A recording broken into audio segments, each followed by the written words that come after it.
अस्सलाम वालेकुम। मैं तैयबा फ़सी हूँ और मेरा ताल्लुक़ कराची पाकिस्तान से है। उम्मीद है आप सब भी खैरियत से होंगे और अल्हम्दुलिल्लाह मैं भी खैरियत से हूँ। अम, मैं क्योंकि गुज़िश्ता कुछ सालों से जो है वो अब्रॉड में रिहाइश पज़ीर हूँ, तो डेफ़िनेटली मेरा जो है वो कराची में बहुत कम आना-जाना होता है। लेकिन सर सलीमुल्लाह को मैं सबसे पहले जो है बहुत ज़्यादा थैंक यू कहना चाहूँगी, जिन्होंने मुझे इस प्लेटफ़ॉर्म का हिस्सा बनाया। और जिन लोगों ने मुझे मेरी और सर सलीमुल्लाह की पिछली पोस्ट वगैरह देखी हैं, उनको डेफ़िनेटली आइडिया होगा और वो मुझे जानते भी होंगे बाय नेम, क्योंकि बहुत सारे लोगों के तो मुझे मैसेजेस भी रिसीव हो चुके हैं। और जो लोग नहीं जानते वो इस वीडियो के थ्रू जो है वो समझ जाएंगे कि मेरा ये वीडियो बनाने का बेसिकली मकसद क्या है। तो सबसे पहले तो sir thank you very much. और मैं जो हूँ वो Sindh association of graduated engineers की तरफ से टर्की और ग्रीस की चेयरमैन इलेक्ट हुई हूँ। और मेरी सर्विसेज इस पेज, इस ग्रुप और इस ग्रुप के लोगों के लिए ये होंगी कि जिनको भी स्टडी अब्रॉड के हवाले से किसी किस्म की गाइडेंस चाहिए, तो वो मेरी तरफ से जो है उनको फुल सपोर्ट है। मैं आपका अपना जो है वो एक और छोटा सा इंट्रोडक्शन देती चलूँ कि मेरा जो बैचलर्स है वो इलेक्ट्रॉनिक इंजीनियरिंग में है। मैंने मास्टर्स किया हुआ है इलेक्ट्रॉनिक एंड कम्युनिकेशन मैनेजमेंट में, और क्योंकि मेरा डुअल डिग्री प्रोग्राम था तो मेरी स्पेशलाइजेशन जो है वो इंडस्ट्रियल इंजीनियरिंग में है। और मैं अपनी थीसिस वर्क पे आजकल काम कर रही हूँ, और जो कि अपने आखिरी मराहिल पर है।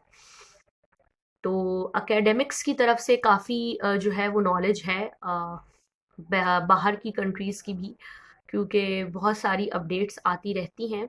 बहुत सारी कंपनीज़ के साथ, बहुत सारे प्रोफेसर्स के साथ इंटरलिंक्ड रहे हैं और उनके साथ अभी काम भी कर रहे हैं। तो जब सर से इस हवाले से डिस्कशन हुई, तो सर को मैंने फिर यही बताया कि मैं अपनी सर्विसेज जो हमारे इंजीनियर्स हैं उनको प्रोवाइड करना चाहूँगी अपनी कंपनी के थ्रू। तो मैं आपको बताती चलूँ, क्योंकि जब मैंने पोस्ट डाली थी ही तभी बहुत सारे लोगों ने जो है वो कांटेक्ट किया था। तो मैं, क्योंकि ये एक वीडियो में आप लोगों को सारी डिटेल्स नहीं आएंगी, तो डेफिनेटली सर मैं आपको भी बता दूं कि मैं जो हूँ वो मुख्तसर करूँगी। और फिर अगर किसी की कोई क्यूरी होगी तो फिर हम उनको लाइव सेशन पे ले लेंगे। आप लोगों के रिस्पॉन्स पे डिपेंड करता है, आप लोगों के रिस्पॉन्स पे डिपेंड करता है कि लाइव सेशन करने की ज़रूरत है या फिर नहीं है। अच्छा, सबसे पहला मेरा पॉइंट ये है जिसको मैं करना चाहूँगी, वो ये कि काइंडली मुझसे क्योंकि इस वक्त टर्की ही ओपन है, ग्रीस में गवर्नमेंट बेस्ड स्कॉलरशिप्स नहीं है, जो है वो ग्रीक लैंग्वेज में है, which is very tough. Turkish में भी ऐसा ही है, लेकिन Turkish is way better than Greece. और इसलिए जो है वो मैं आप लोगों के क्वेश्चंस मैंने मेंशन कर लिए हैं, मैं पॉइंट टू पॉइंट इन पे बात करूंगी। लेकिन सबसे पहले मैं आपको बताते चाहूँ कि मेरे पास कुछ लोगों के क्वेश्चंस आए थे। मैं उनको एक ये चीज़ क्लियर कर दूं कि काइंडली जिसकी जो भी क्यूरी है वो मुझे इसी ग्रुप पे मेंशन करे, और मैं इसी ग्रुप पे उसको जवाब दूंगी। मैं पर्सनल मैसेजेस का जवाब नहीं दे पाती हूँ। अक्सर व बेशतर मैं मैसेंजर वगैरह बहुत ज़्यादा यूज़ नहीं करती हूँ। तो काइंडली जिसकी जो क्यूरी है वो मुझसे ग्रुप में पूछे। उससे फ़ायदा हमें ये होगा कि अगर किसी और के दिमाग में भी वही सवाल होगा तो they can get benefit as well. Second, मेरी आप लोगों से ये रिक्वेस्ट है कि काइंडली जो है वो मुझसे जॉब्स के हवाले से नहीं पूछे, क्योंकि मैं सिर्फ आपको स्टडी की करियर काउंसलिंग कर सकती हूँ। डेफिनेटली आप मैं जॉब वगैरह डील नहीं करती हूँ। तो मुझे ग्रुप्स पे कुछ ऐसे मैसेजेस भी आए जो मुझसे जॉब की डिमांड कर रहे थे। तो देखिए, मैं किसी किस्म का ऐसा कोई रिक्रूटमेंट का काम नहीं करती हूँ, तो काइंडली इस हवाले से मुझे मैसेजेस ना करें। और तीसरी एक बहुत इंपॉर्टेंट चीज़ जो मैं आप लोगों से डिस्कस करना चाहती हूँ वो ये है कि इस वक्त क्योंकि बॉर्डर्स बंद हैं और अमेरिका कनाडा वगैरह सब जगहों के ही बॉर्डर्स बंद है, तो हमारा फोकस ये है कि हम जो है इस वक्त जिसके बॉर्डर खुले हैं और जहाँ पे एडमिशन्स ओपन है उस कंट्री से स्टार्ट करें। इसीलिए हमने इस वक्त टर्की को परसुएट किया है। परसुएट करने का एक बहुत मेजर रीजन ये है, जो मैं आपको बता दूं, कि टर्की का fees structure is way cheaper than other European countries और अमेरिका। सो मैं अपनी नेक्स्ट वीडियो में आपको प्रोसीजर बताऊंगी। Thank you very much. चले जी। अच्छा, पिछली वीडियो में हमने बात की थी कि हम जो हैं वो टर्की के हवाले से आपको कि किस तरीके से स्कॉलरशिप्स अवेल की जाती हैं, किस तरीके से एडमिशन प्रोसेस होता है और उसके बाद वीज़े की क्या रिक्वायरमेंट होती है, इस पे बात करते चले। तो जो है मैं आपको ये बताती चलूँ कि study abroad is like is actually not about the study abroad, is actually cultural आपका चेंज होता है, आपका एक्सपोजर होता है। It's not just only studying abroad, it's actually the change of your culture, change of your environment, you met new people. और पढ़ाई के अलावा बहुत ज़्यादा आपको जो है वो लाइफ का एक्सपीरियंस होता है जब आप मुख्तलिफ मराहल से अकेले गुजरते हो जिसमें आपकी फैमिली आपके साथ नहीं होती, and which is a very good experience, मैं आई शुड से। तो ये है कि देखिए, मुझसे जो है वो सबसे पहले जो लोगों ने बात की है वो ये बात की है कि स्कॉलरशिप कैसे अवेल की जाती है। तो मैं देखिए आपको ये बताऊं कि स्कॉलरशिप्स ग्रीस का ये सिस्टम है जो मैं आपको पिछली वीडियो में भी बता चुकी हूँ, मैं फिर से रिपीट करती हूँ कि ग्रीस में स्कॉलरशिप्स जो हैं वो गवर्नमेंट बेस्ड नहीं है, आप यूनिवर्सिटी बेस्ड अप्लाई कर सकते हो। स्पेशली वो लोग जिन्होंने मास्टर्स किया हुआ है वो पीएचडी के लिए अप्लाई कर सकते हैं अपने प्रोफेसर से कांटेक्ट करके।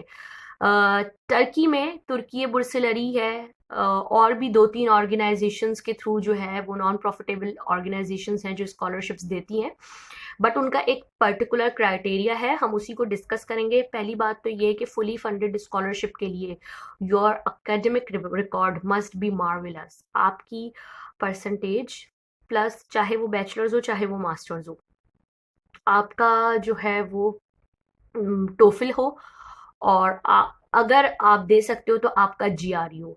इसके बाद आपका इंटरव्यू होता है। जीआरई वो अक्सर वेव कर देते हैं, मेरा भी वेव हो गया था, मैंने जाके दिया था। उसके बाद वो आपको कहते हैं आप आफ्टर अराइवल टेस्ट दो। वो उन्होंने अपना उस टेस्ट का एक नाम रखा हुआ है, जैसे कोई स्टेप रख देता है, कोई अपनी यूनिवर्सिटी के नेम के हवाले से रख देता है, बट वो पैटर्न पूरा जीआरई और टोफिल वाला ही होता है, इट डिपेंड्स। तो ये होता है जो है अगर आप वो टेस्ट देते हो, और अगर आपने टोफिल दिया हुआ है तो डेफिनेटली उस टोफिल की बेसिस पे हो जाता है आपका एडमिशन। द थिंग इज कि जो टर्की की गवर्नमेंट स्कॉलरशिप है, बहुत कम यूनिवर्सिटीज़ हैं जो इंग्लिश में कोर्स प्रोवाइड कर रही हैं। और मुझे नहीं पता आप लोग जो है वो क्या जैसे स्पॉन्सरशिप्स के ऐड आते रहते हैं वो देखते रहते हैं, और उस हवाले से मुझसे क्यूरीज भी हुई हैं। तो लेकिन बहुत कम यूनिवर्सिटीज़ हैं जो इंग्लिश में कोर्स प्रोवाइड करती हैं, और उनका एक पर्टिकुलर क्राइटेरिया होता है जिसको आपको अप्रोच करना होता है डेफिनेटली। और जो यूनिवर्सिटीज़ इंग्लिश में ज़्यादातर जो गवर्नमेंट यूनिवर्सिटीज़ हैं वो इंग्लिश में कोर्स नहीं देती, वो टर्किश में कोर्स प्रोवाइड करती हैं। And you must have to learn Turkish language first before start your course. तो ये चीज़ आप अपने दिमाग में रखें कि आपको लाजमी टर्किश सीखनी है अगर आपको गवर्नमेंट यूनिवर्सिटी में फुली फंडेड स्कॉलरशिप पे जाना है।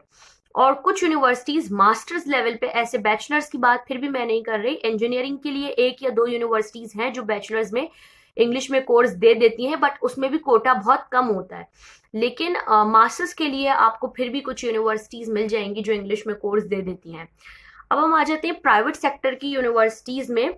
जो लोग अफोर्ड कर सकते हैं फीस, क्योंकि fees as compare to Canada, Australia और अमेरिका बहुत चीप है, तो जो लोग फीस अफोर्ड कर सकते हैं वो इस वे को परसुएट कर सकते हैं, और a lot of students are coming to Turkey this year.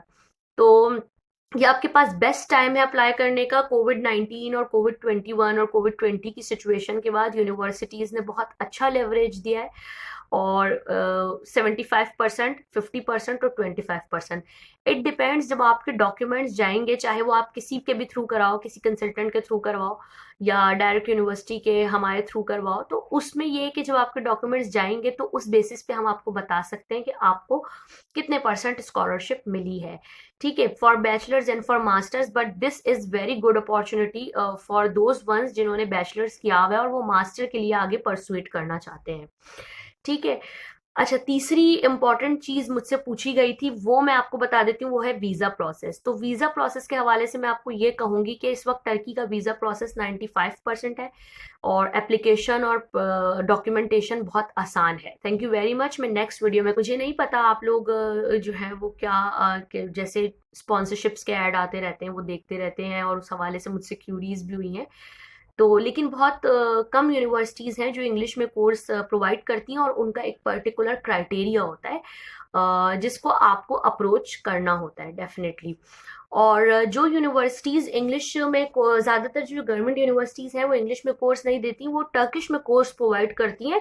And you must have to learn Turkish language first before start your course. तो ये चीज़ आप अपने दिमाग में रखें कि आपको लाजमी टर्किश सीखनी है अगर आपको गवर्नमेंट यूनिवर्सिटी में फुली फंडेड स्कॉलरशिप पे जाना है। और कुछ यूनिवर्सिटीज मास्टर्स लेवल पे, ऐसे बैचलर्स की बात फिर भी मैं नहीं कर रही, इंजीनियरिंग के लिए 1 या 2 यूनिवर्सिटीज हैं जो बैचलर्स में इंग्लिश में कोर्स दे देती हैं, बट उसमें भी कोटा बहुत कम होता है। लेकिन मास्टर्स के लिए आपको फिर भी कुछ यूनिवर्सिटीज मिल जाएंगी जो इंग्लिश में कोर्स दे देती हैं। अब हम आ जाते हैं प्राइवेट सेक्टर की यूनिवर्सिटीज में। जो लोग अफोर्ड कर सकते हैं फीस, क्योंकि fees as compare to Canada, Australia और अमेरिका बहुत चीप है, तो जो लोग फीस अफोर्ड कर सकते हैं वो इस वे को परसुएट कर सकते हैं। और a lot of students are coming to Turkey this year. तो ये आपके पास बेस्ट टाइम है अप्लाई करने का। कोविड-19 और कोविड-21 और कोविड-20 की सिचुएशन के बाद यूनिवर्सिटीज़ ने बहुत अच्छा लेवरेज दिया है और 75%, 50% और 25%, इट डिपेंड्स। जब आपके डॉक्यूमेंट्स जाएंगे, चाहे वो आप किसी के भी थ्रू कराओ, किसी कंसल्टेंट के थ्रू करवाओ या डायरेक्ट यूनिवर्सिटी के हमारे थ्रू करवाओ, तो उसमें ये है कि जब आपके डॉक्यूमेंट्स जाएंगे तो उस बेसिस पे हम आपको बता सकते हैं कि आपको कितने % स्कॉलरशिप मिली है। ठीक है, for bachelors and for masters, but this is very good opportunity for those ones जिन्होंने बैचलर्स किया हुआ है और वो मास्टर के लिए आगे परसुएट करना चाहते हैं। ठीक है। अच्छा, तीसरी इम्पॉर्टेंट चीज़ मुझसे पूछी गई थी, वो मैं आपको बता देती हूँ, वो है वीज़ा प्रोसेस। तो वीज़ा प्रोसेस के हवाले से मैं आपको ये कहूँगी कि इस वक्त टर्की का वीज़ा प्रोसेस 95% है और एप्लीकेशन और डॉक्यूमेंटेशन बहुत आसान है। Thank you very much. मैं नेक्स्ट वीडियो में, अच्छा जी, वो मेरी वीडियो एंड में शायद आप लोगों ने नहीं सुनी हो। वीज़ा प्रोसेस पे मैं बात कर रही थी कि वीज़ा प्रोसेस इस वक्त बहुत आसान हुआ हुआ है टर्की का और you can like go for it. और उनकी वेबसाइट पे सारे मेजर डॉक्यूमेंटेशन मेंशन होते हैं। इसके अलावा अगर आप कोई ट्रैवल एजेंट या कोई कंसल्टेंट हायर करना चाहते हो तो आप कर सकते हो। वो आपसे कुछ अमाउंट लेंगे और आपकी फाइल प्रिपेयर कर देंगे, तो डेफिनेटली आपकी उसमें कोई मेहनत नहीं लगेगी।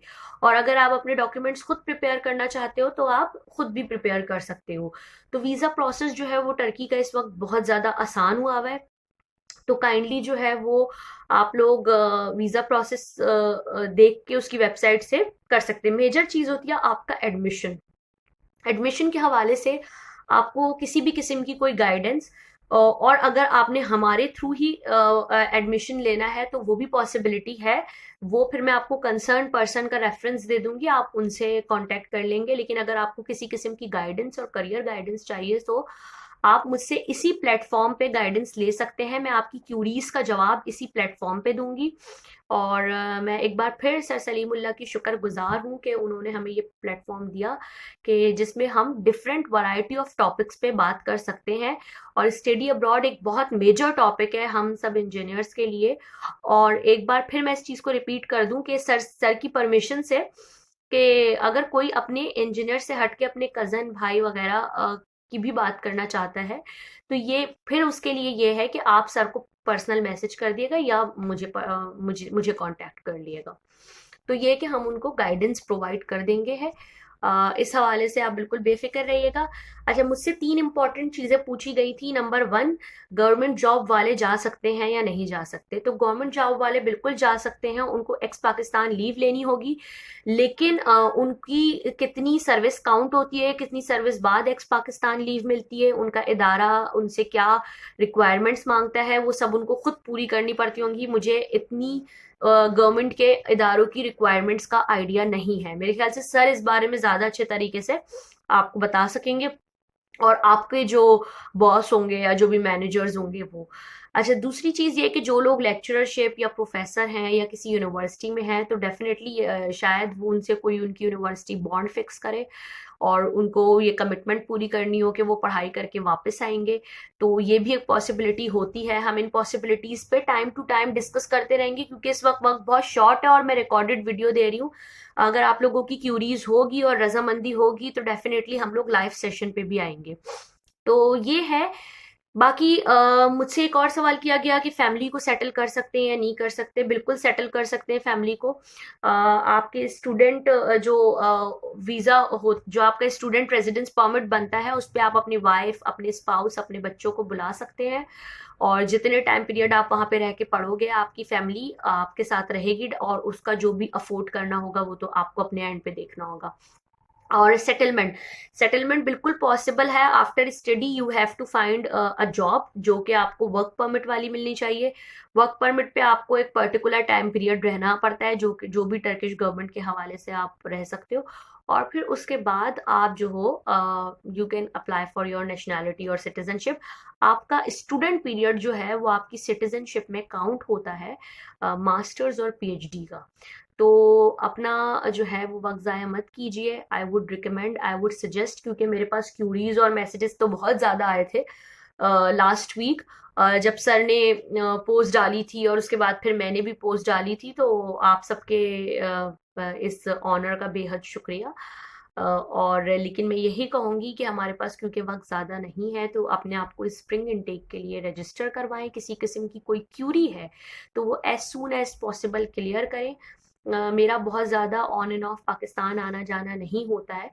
तो लेकिन ये है कि हम लाइव सेशंस के थ्रू आप लोगों की क्यूरीज को सॉर्ट आउट करेंगे। एक बार फिर कह रही हूँ, मुझे पर्सनल मैसेज नहीं करिएगा। जिसकी जो भी क्यूरी है वो मुझसे इसी पेज पे पूछे, इसी पेज पे हम डिस्कस कर लेंगे या किसी भी तरीके से जो आपको कन्वीनियंट लगे सर के थ्रू हम उसको डिस्कस कर लेंगे। वो कोई मसला नहीं है, ठीक है। मुझे जॉब के मैसेज नहीं करिएगा। अमेरिका, कनाडा, ऑस्ट्रेलिया के मत करिएगा, बंद है इस वक्त बॉर्डर्स, वहां पे एडमिशन्स नहीं हो रहे हैं। अगर एडमिशन करवा भी देंगे आपका तो आप अभी जा नहीं सकते हो। सिर्फ पीआर होल्डर को ही अपनी कंट्री में वापस बुला रहे हैं। अपना बहुत ख्याल रखिएगा और मुझे भी दुआओं में याद रखिएगा। Thank you very much. अल्लाह हाफिज।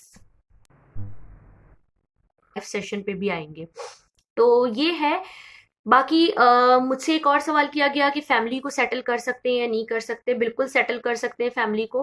आपके स्टूडेंट जो वीज़ा हो, जो आपका स्टूडेंट रेजिडेंस परमिट बनता है उस पर आप अपनी वाइफ, अपने स्पाउस, अपने बच्चों को बुला सकते हैं और जितने टाइम पीरियड आप वहाँ पे रह के पढ़ोगे आपकी फैमिली आपके साथ रहेगी और उसका जो भी अफोर्ड करना होगा वो तो आपको अपने एंड पे देखना होगा।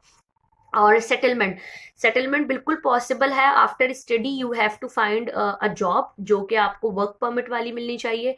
वर्क परमिट पे आपको एक पर्टिकुलर टाइम पीरियड रहना पड़ता है जो भी टर्किश गवर्नमेंट के हवाले से आप रह सकते हो।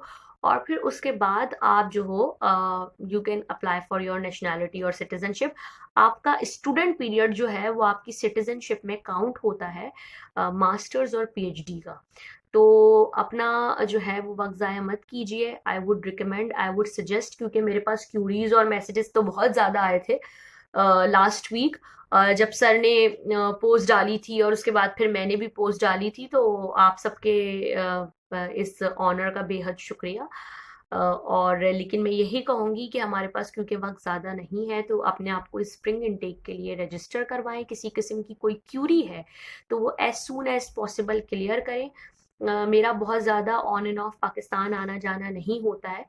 तो लेकिन ये है कि हम लाइव सेशंस के थ्रू आप लोगों की क्यूरीज को सॉर्ट आउट करेंगे। एक बार फिर कह रही हूँ, मुझे पर्सनल मैसेज नहीं करिएगा। जिसकी जो भी क्यूरी है वो मुझसे इसी पेज पे पूछे, इसी पेज पे हम डिस्कस कर लेंगे या किसी भी तरीके से जो आपको कन्वीनियंट लगे सर के थ्रू हम उसको डिस्कस कर लेंगे। वो कोई मसला नहीं है, ठीक है। मुझे जॉब के मैसेज नहीं करिएगा। अमेरिका, कनाडा, ऑस्ट्रेलिया के मत करिएगा, बंद है इस वक्त बॉर्डर्स, वहाँ पे एडमिशन्स नहीं हो रहे हैं। अगर एडमिशन करवा भी देंगे आपका तो आप अभी जा नहीं सकते हो। सिर्फ पीआर होल्डर को ही अपनी कंट्री में वापस बुला रहे हैं। अपना बहुत ख्याल रखिएगा और मुझे भी दुआओं में याद रखिएगा। Thank you very much. Allah Hafiz.